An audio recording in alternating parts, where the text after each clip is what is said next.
I was standing at a gate in an airport with a paper cup of coffee cooling in my hand, watching my family line up to board like it was any other Thursday. It wasn't loud. Nobody was arguing. Just the usual airport noise. Rolling bags, a baby crying somewhere behind me, that steady overhead voice calling for final boarding. Then my son glanced at his phone, cleared his throat, and said almost casually, "Dad, I forgot to buy your ticket." He didn't say it like a disaster. He said it like he'd forgotten to add fries to an order. I remember blinking at him once, slow. Not because I was trying to be dramatic. My brain just needed a second to catch up. My wife didn't look surprised. She looked prepared, like she'd already decided what her face was going to do. And somewhere in the middle of all that, a detail I didn't understand yet lodged itself in my mind. An email notification that had popped up on my phone earlier that morning. Just a subject line. Something about a cancellation confirmation. I hadn't opened it. I would later. But not yet. Because at that moment I was still standing there, holding a boarding pass that didn't feel quite real, while the people I'd been saving for kept moving forward without me. And I still didn't know why.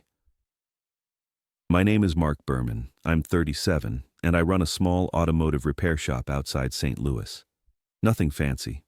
2 bays, a front desk that always smells faintly like tire rubber and burnt coffee, and a crew that's been with me long enough to tell when I'm having a bad day just by how I set my keys down. For 3 years, I'd been putting money aside for one thing: a week in Hawaii. Not, maybe someday. Not, if we can swing it. A real trip. The kind you plan for and talk about until the people around you get tired of hearing it. My wife, Dana, would sigh when I brought it up at dinner and scroll her phone like she was giving me a polite minute to finish. My son, Ethan, had just finished college and liked to act like he was too old to be excited, but he'd still send me links to beaches and restaurants like he wasn't. And my daughter, Lily, 18, had a folder on her phone full of pictures labeled Maui. I was proud of that, honestly. I felt like I'd done something right if my family could look forward to something together. The last 6 months, the planning got serious. Dana wanted a nicer hotel than I would have picked on my own. Ocean view, something with a spa. Ethan insisted he'd handle booking because he was better online. Lily had opinions about everything. What side of the island we should stay on, which day had the best sunrise, what spots were worth taking pictures at. I didn't fight any of it. I just kept working, kept saving, kept picturing them all relaxed for once. The morning of the flight, I was up before my alarm. I showered, put on a bright button-up shirt Lily bought me as a joke, tiny palm trees all over it, and stood in the hallway listening to the house wake up. I could hear Dana moving around in our bedroom, the soft thump of a drawer, a hairdryer starting then stopping, Ethan's suitcase wheels rattling on the upstairs floor, Lily's music playing low through her door, the same song looping while she got ready. Normal stuff, except nobody really talked. In the car, I kept filling the silence with plans, snorkeling, a boat tour. Maybe I'd finally learn to surf, even if it made my shoulders sore for a month. Dana kept checking her phone. Ethan drove. He insisted on it, which should have felt like a nice gesture. Instead, it felt like he wanted his hands on the situation. Lily stared out the window and tapped her nails lightly against her water bottle, like she was counting time. At the airport, Ethan took my card and said, "I'll handle check-in, Dad." He came back with boarding passes and handed them out like he'd done it 100 times. Mine looked a little different, lighter paper, slightly off at the edges. But I was too focused on the idea of us finally being on our way to care about that. We got through security, found the gate, sat down with 45 minutes to spare. I bought coffee for everyone because that's what I do when I don't know what else to do. Keep things moving, keep people comfortable. Then Ethan stood up, glanced at the boarding door, and did that throat-clearing thing he's had since he was a kid. "Dad," he said quietly, not meeting my eyes. I just realized something. And before he even finished the sentence, I felt my stomach shift, slow and heavy, like it already knew. That's when he said it. "I forgot to buy your ticket." I looked down at the boarding pass in my hand again, really looked this time, and I understood all at once that it wasn't a ticket at all. I didn't say anything yet. I just held it there, in my fingers, while the line began to move. And I listened to the sound of boarding announcements like they were happening in a room I wasn't allowed to enter. Then I waited. For a few seconds, nobody moved. The boarding line kept inching forward. Shoes squeaked on the floor. A gate agent scanned passes with a steady beep that felt louder than it should have been. I looked at Ethan, then at Dana. Dana let out a slow breath, the kind you take when you've already rehearsed what you're about to say. "Mark," she said, calm, measured. "These things happen." I remember thinking how strange that phrase sounded in an airport, like she was talking about weather or traffic. Ethan shifted his weight and finally looked at me. "The flight's full, Dad. They said there's nothing they can do. You should probably just head home and try to catch something tomorrow." Tomorrow. He said it gently, like he was trying not to upset me, like I was the problem that needed managing. I didn't raise my voice. I didn't laugh. I didn't even ask a question yet. I just looked at Dana again. She didn't reach for me, didn't touch my arm. She adjusted the strap of her bag instead and said, "The kids have been looking forward to this. We can't miss the flight." Lily was quiet. She stared down at her coffee, twisting the lid back and forth until it clicked.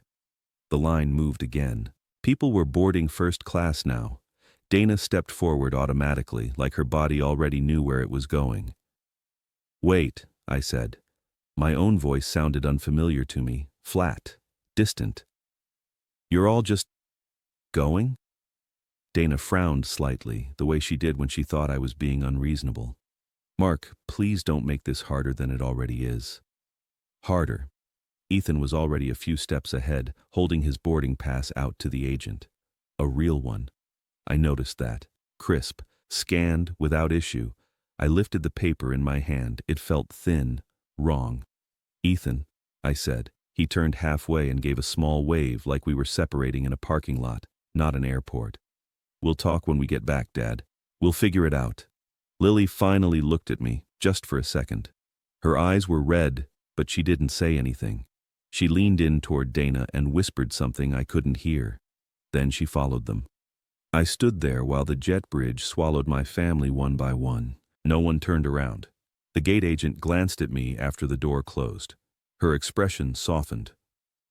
"Rough morning?" I nodded once. "Yeah." She didn't ask for details. I appreciated that. I walked to the window and watched the plane pull away from the gate. I tried to imagine them inside, settling into seats I'd paid for, putting bags overhead, joking about drinks and movies. I couldn't picture myself anywhere in that scene. The drive home was quiet. I missed my exit once and didn't even realize it until I was already past it. The house felt off when I walked in. Same furniture, same photos.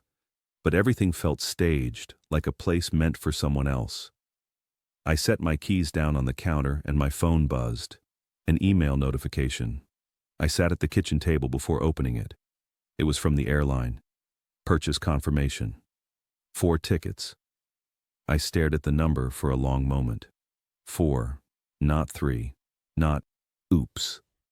4 tickets bought 2 months ago. I scrolled. There it was. There it. Another email. Dated 2 weeks back. Ticket cancellation confirmed. Refund processed. My hands were steady when I picked up the phone. That surprised me. The airline rep was polite, efficient. Then she paused. "Oh," she said softly. "Sir, that ticket wasn't forgotten. It was canceled deliberately.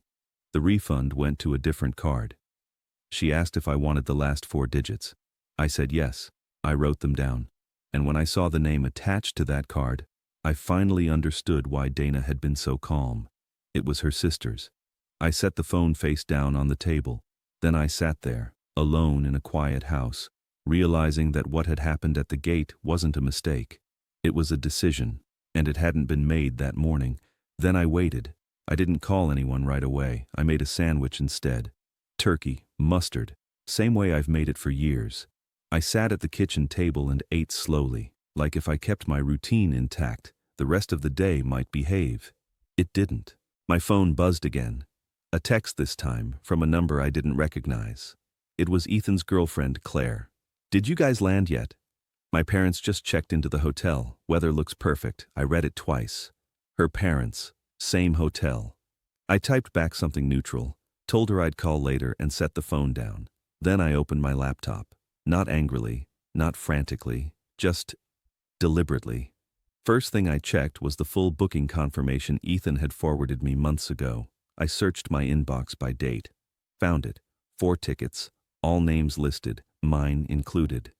Then I searched again, 2 weeks later. Cancellation notice. 1 passenger. Refund processed. The refund didn't go back to my card. It went to Dana's sister, Melissa. That explained the phone calls. The work stuff. The way Dana always stepped out of the room to talk. I leaned back in the chair and stared at the ceiling for a minute. Not thinking, just breathing. Then I started looking at patterns. I logged into our joint bank account. Small withdrawals. Spread out. Always just under the alert threshold. Nothing that would have caught my attention on a busy week. Over 6 months, it added up to more than I wanted to admit. I checked the hotel reservation next, called the front desk directly. The woman on the phone was kind, professional. She pulled up the file without trouble. "Oh yes," she said. "Your reservation was modified 3 weeks ago." Modified. From 4 guests to 6, she continued. Room configuration changed as well. 6 guests, Dana, Melissa, my 2 kids, and Claire's parents. The room names scrolled through my mind like labels on boxes I hadn't packed. I asked about payment. "All prepaid," she said. "Though I do see some activities were canceled recently and refunded to a different card." I wrote the numbers down, again. I thanked her and hung up. For a long time, I just sat there, listening to the hum of the refrigerator. It wasn't anger that settled in. It was clarity. This hadn't been emotional. It had been logistical, which meant I could respond the same way. I stood up and walked into the small office off the hallway. Dana's workspace. A room she'd always said was private. Her laptop was there, closed, not locked. I opened it. The emails weren't hidden. They were organized. Folders, dates, threads, 6 months' worth. Subject lines did most of the talking, making it happen. He won't notice. Freedom plan. Melissa wrote most of them. Dana replied often. They weren't cruel. That almost made it worse. They talked about me like a project. Something to be managed. Something holding Dana back. Ethan was looped in later. Promised help with loans. Promised support. Lily's name came up too. Softer language. Guilt. She'll understand eventually. I closed the laptop gently. Then I made a list. Not emotional notes, just steps. Step 1, protect access. Step 2, separate finances. Step 3, stop funding what I wasn't invited to. I made the calls that afternoon, the bank, the credit card company, my attorney, an old friend who didn't ask questions until I was ready. Everything I did was legal, clean, documented. I didn't cancel flights yet. I didn't touch the hotel. I let them land. I let them settle in. I let them assume I was home, confused, waiting. That evening, my phone started ringing. Dana first, then Ethan, then numbers I didn't know. I didn't answer. I placed the phone face down on the counter. Outside, the sun was setting over the quiet street. A neighbor waved. Normal life, still happening. I stood there, watching the light fade, knowing the balance had already shifted. They just didn't feel it yet, and I was in no hurry to explain. Then I waited. The calls started coming in around dinner time. At first, I let them ring. I wanted to see the pattern. Dana, then Ethan, then Dana again, then a number from Arizona I didn't recognize, which I assumed was Melissa. I didn't feel tempted to answer. Silence in that moment wasn't avoidance. It was structure. I reheated leftovers and ate standing at the counter. The house was quiet in a way it hadn't been in years. No background TV, no phone conversations drifting in from another room. Just the hum of the microwave and the sound of my fork against the plate. After I finished eating, I washed the dish, dried it, and put it away. Then I sat down and took my notebook back out. I added more steps. Step 4, confirm exposure. Step 5, reduce future liability. Step 6, let systems speak. I checked my email again. New messages had come in, automatic alerts from the credit card company confirming that all authorized user cards had been suspended. New cards, in my name only, were already on the way. I didn't feel satisfaction, just relief. Then I opened my banking app and moved the remaining funds out of the joint account into my business account. Same bank, clean transfer, nothing hidden. I texted my attorney a simple update. He replied with one word, document. So I did. Screenshots, PDFs, timestamps. While I worked, my phone lit up again. A voicemail from Dana slipped through before I could silence it. "Mark," she said, trying to sound calm and failing. "My card was declined at dinner. Call me back. This isn't funny." I didn't delete it. I saved it. A few minutes later, another voicemail. Her voice tighter now. Background noise, restaurant sounds, clinking glasses. "We're with people," she said. "Fix this. Fix this." I set the phone down and stared at it for a moment. Then I turned it face down again. Later that night, I finally made one call of my own. The hotel. I didn't raise my voice. I didn't explain anything personal. "I need to adjust my reservation," I said. "Of course, sir," the woman replied. I canceled the spa packages, the prepaid excursions. The add-ons Dana had insisted were non-negotiable. Each cancellation came with a confirmation email. Each refund returned to my new card. I left the rooms, I left the flights, enough comfort to keep them there, not enough luxury to cushion the truth. By the time I was done, my phone was vibrating steadily on the table. Text messages now, from Ethan first. "Dad, what's going on? Mom's freaking out." Then again, "Seriously, this isn't funny." Then from Lily, just one message. "Dad, can we talk?" I didn't respond yet. Instead, I stepped outside onto the porch. The air was cooler than I expected. A neighbor down the street was watering his lawn. Somewhere, a dog barked. I sat on the steps and let the night settle. When I went back inside, there were more messages. Missed calls stacked on top of each other. One voicemail stood out. A softer voice. Nervous. It was Claire's mother. "Mark," she said carefully, "we're having some trouble checking out. Could you call us?" That told me everything I needed to know. I didn't feel rushed anymore. The situation had moved from confusion to consequence, and I hadn't raised my voice once. Before bed, I sent a single text to Dana. "We'll talk when you're home. Everything else is handled." Then I powered my phone off.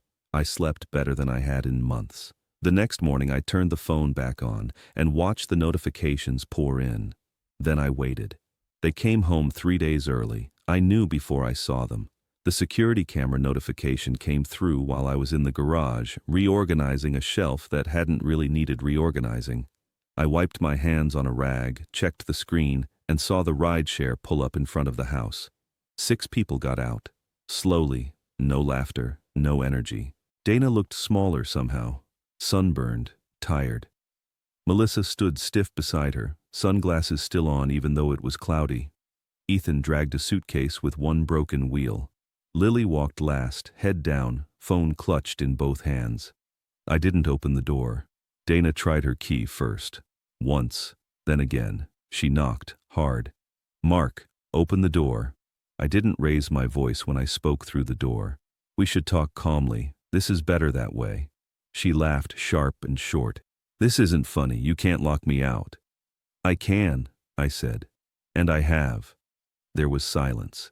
Then footsteps. I watched on the camera as she stepped back, processing. "This is my house too," she said louder now. "You don't get to do this." "I didn't cancel your ticket at an airport," I replied. "I didn't move money without consent. I didn't lie." Melissa stepped forward then. "You're overreacting." This was supposed to help her. I opened the door partway. Not wide, just enough. "I'm not debating," I said. "I'm informing." I handed Dana a folder, neatly labeled, copies of emails, bank records, the cancellation confirmation. She flipped through it faster than she could read. Her face drained of color. "You went through my things," she said.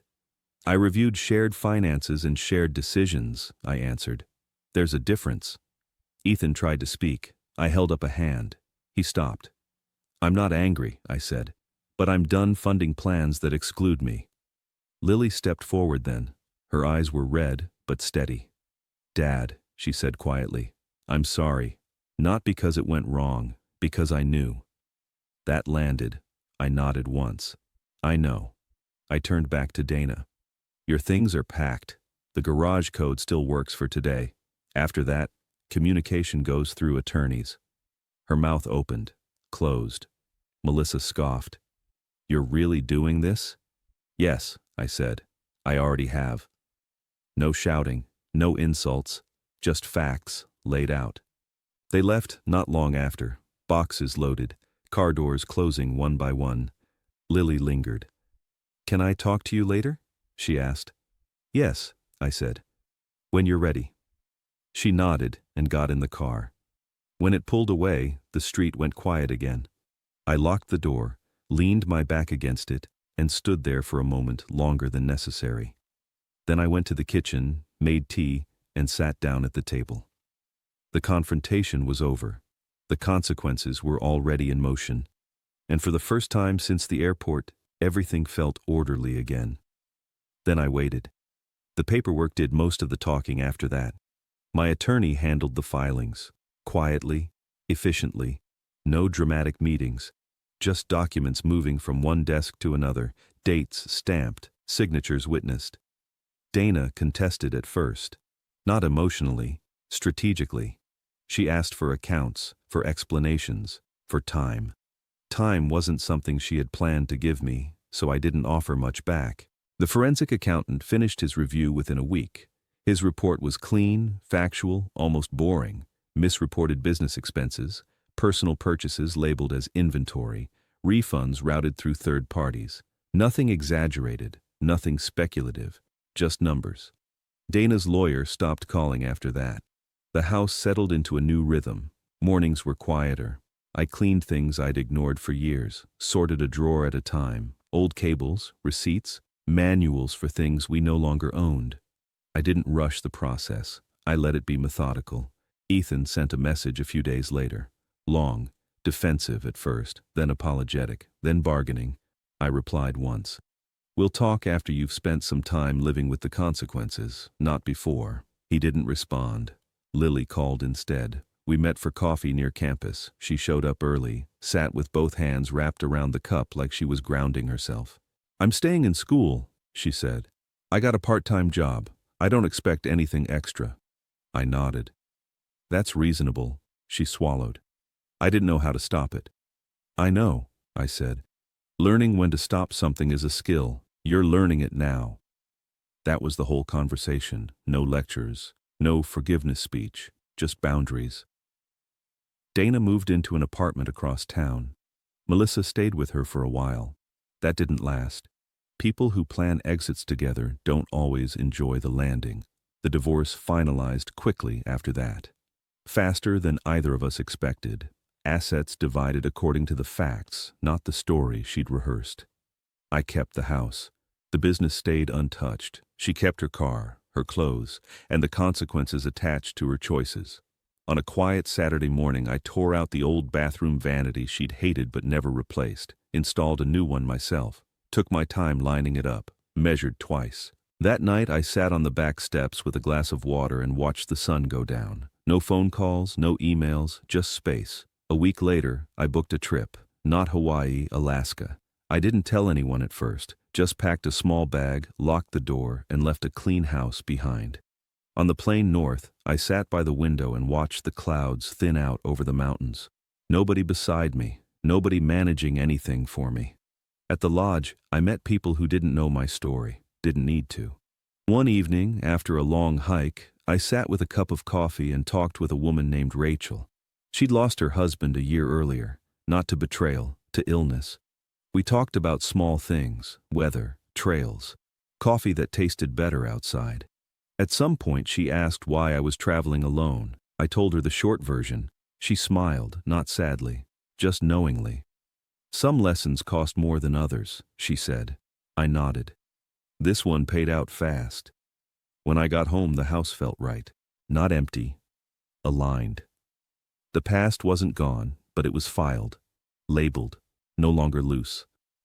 I put my keys on the counter, set my bag down, and for the first time in a long while, I didn't feel like I was waiting for something else to happen.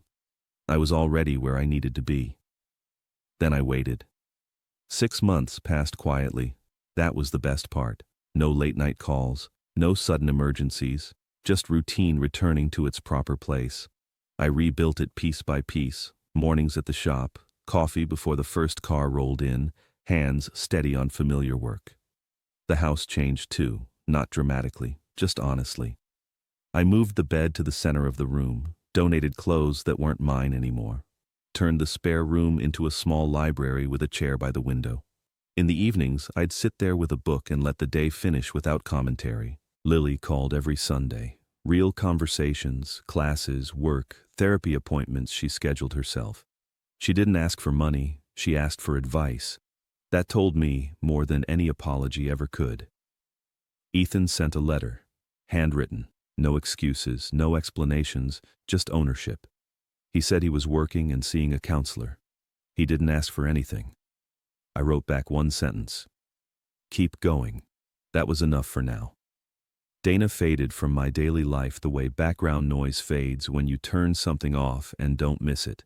I heard updates through other people, short-term jobs, social media posts that didn't last, attempts to restart narratives that never quite took hold.